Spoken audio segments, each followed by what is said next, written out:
발 밑에 땅이 흔들거리네요. 멀리서 무서운 울음소리가 들립니다. 아, 난 이렇게 가는구나 라는 생각이 드는군요. 거대한 티라노사우루스 렉스가 여러분을 향해 다가오고 있네요. 입을 크게 벌려 여러분을 통째로 삼킬 준비를 하고 있습니다. 하지만 그때 거대한 유인원이 갑자기 튀어나와 길을 막았습니다. 바로 기간토피테쿠스예요. 킹콩 같은 이 동물은 약 10만 년 전에 사라졌습니다. 두 동물이 서로 내려다보고 있는 동안 여러분은 덤불 뒤로 조용히 숨습니다. 두 동물은 탁 트인 평야에 서 있습니다. 이것이 바로 티라노사우루스에게 홈 어드밴티지가 있는 곳이죠. 티라노사우루스 렉스는 난폭한 도마뱀의 왕이라는 뜻입니다. 이런 이름이 붙을만도 해요. 이 거대한 공룡은 키가 4m에 달했습니다. 또한 코에서 꼬리까지 길이는 12m로 수쿨버스만큼 길었어요. 이 공룡은 약 6,800만 년 전에 북아메리카에 살았는데요. 두개골 모양을 보면 티라노사우루스는 아마 좋은 시력을 가졌을 겁니다. 하지만 과학자들은 이 공룡이 먹이를 사냥할 때 주로 강력한 후각에 의존했을 거라고 생각합니다. 거대한 원숭이가 가슴을 치며 무섭고 낮은 소리로 으르렁대네요. 기간토피테쿠스는 지금까지 발견된 것 중 가장 큰 영장류입니다. 중국 남부의 열대 정글과 태국의 일부 지역에 살았다고 해요. 과학자들이 이 동물의 턱뼈를 발견했을 때 이 유인원의 이빨은 뜯고 씹기 위함이라는 것을 알았죠. 또한 티라노사우루스는 이빨이 각 20cm가 넘으며 톱니 모양으로 60개나 나 있었습니다. 어쨌든 키가 4m인 공룡과 3m인 유인원이 서로를 마주보고 서 있군요. 이제 싸움이 시작되려고 합니다. 티라노사우루스가 유인원을 향해 돌진합니다. 하지만 속도가 그리 빠르지 않아서 상대는 충분히 몸을 숙여 빠져나갈 수 있었어요.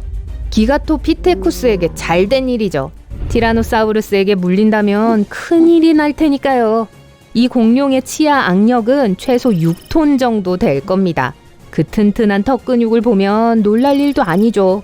단 티라노사우루스는 세상에서 가장 빠른 공룡이 아니었습니다. 평균 속도 시속 20km 정도로 움직였죠.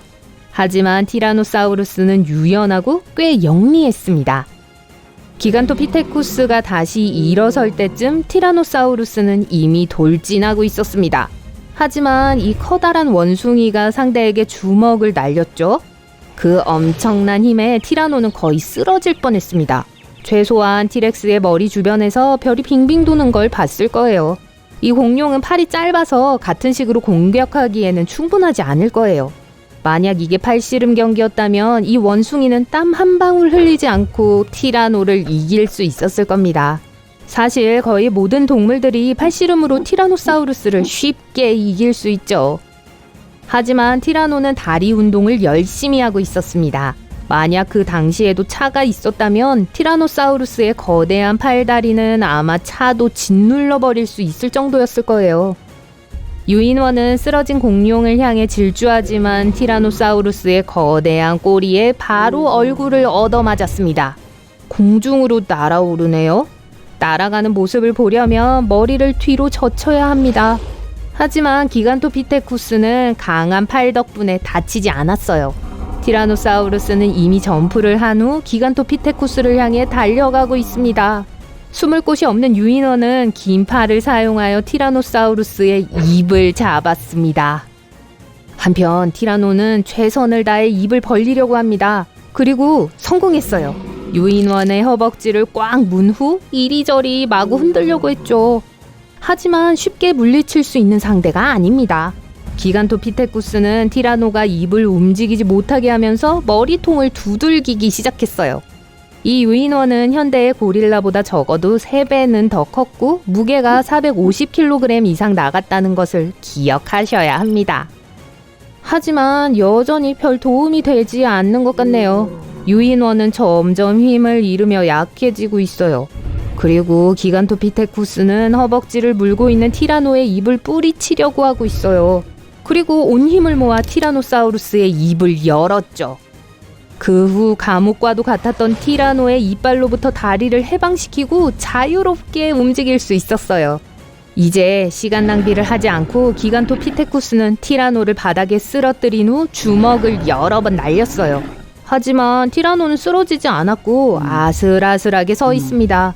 도망을 가서 잠깐 숨을 돌리려고 하지만 이 집요한 유인원은 물러설 생각을 하지 않네요.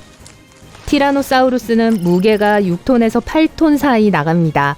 그리고 몸집이 클수록 쓰러뜨리기는 더 쉽지 않죠. 그리고 기간토피테쿠스는 계속해서 펀치를 날리다 지쳐버렸고 속도가 느려지기 시작했어요. 공룡은 회복할 시간을 벌었습니다.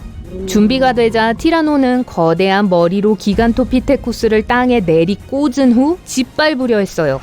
유인원은 바깥으로 굴러 공격을 피했습니다. 그리고 티라노의 다리 하나를 잡고 뒤로 던져버렸습니다. 하지만 이 끈질긴 싸움 때문에 팔의 힘이 약해졌어요. 티라노사우루스는 일어나서 유인원의 어깨를 물어 뜯었습니다. 기간토피테쿠스는 더 지쳐버렸네요. 팔을 사용할 수 없다면 실제로 할 수 있는 공격이 많지 않을 거예요. 이번 판에서는 티라노사우루스가 승리한 것 같습니다. 둘이 잠깐 숨을 돌리는 동안 여러분은 이 동물들로부터 도망치기로 했어요. 풀이 무성한 열대 정글의 습기 때문에 머리카락이 점점 부시시해지네요. 그때 갑자기 나무 뒤에 뭔가 크고 어두운 것이 숨어 있는 걸 발견했어요. 기간토피테쿠스예요. 세상에 또 뭔가요?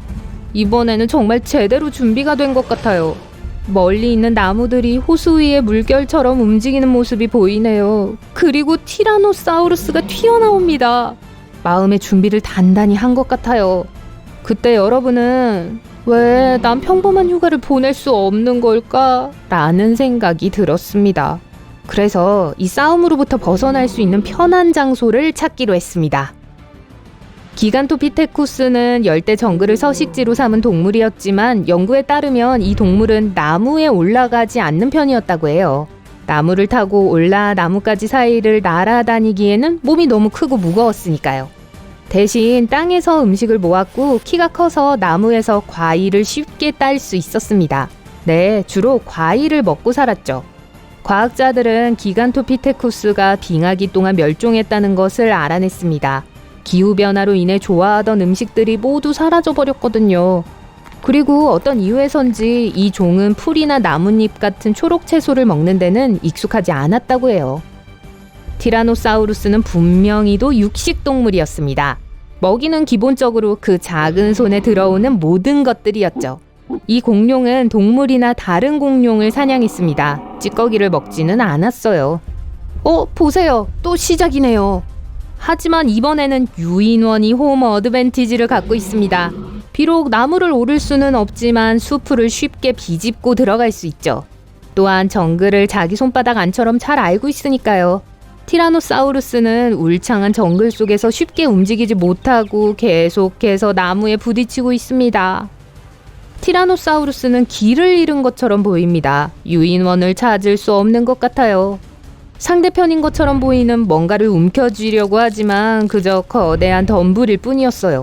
티라노사우루스는 화가 나서 장가지 몇 개가 남을 때까지 덤불을 마구마구 흔들었습니다. 그동안 기간토피테쿠스가 갑자기 나타나 강력한 펀치를 날립니다. 티렉스는 균형을 잃고 넘어졌어요. 원숭이를 물려고 했지만 놓쳐버렸고요. 유인원은 계속해서 공룡을 때립니다. 티라노는 겨우 꼬리를 흔들며 상대방을 나무 쪽으로 던져버렸어요. 나무가 부서져 버렸네요. 원숭이의 머리 위로 과일이 떨어집니다. 그리고 티라노를 혼란스럽게 만들기 위해 과일을 마구 던집니다. 하지만 계란의 바위치기예요. 유인원은 나무 줄기를 방패처럼 잡아 티라노의 꼬리 공격을 막습니다. 줄기가 부러지자마자 기간토피테쿠스는 티라노의 위로 뛰어 올라 땅에서 몸싸움을 걸기 시작했어요. 이 도마뱀의 왕은 유인원의 무게에 짓눌려 어쩔 줄을 모르고 있습니다. 상대방의 소나귀에서 벗어나려고 몇 번이나 애를 썼죠. 겨우 성공을 한 티라노사우루스는 황급히 정글을 떠났어요. 결국 기간토피테쿠스의 승리군요. 가슴을 쾅쾅 두들깁니다. 자, 그리고 이제 여기서 어떻게 나가면 되죠?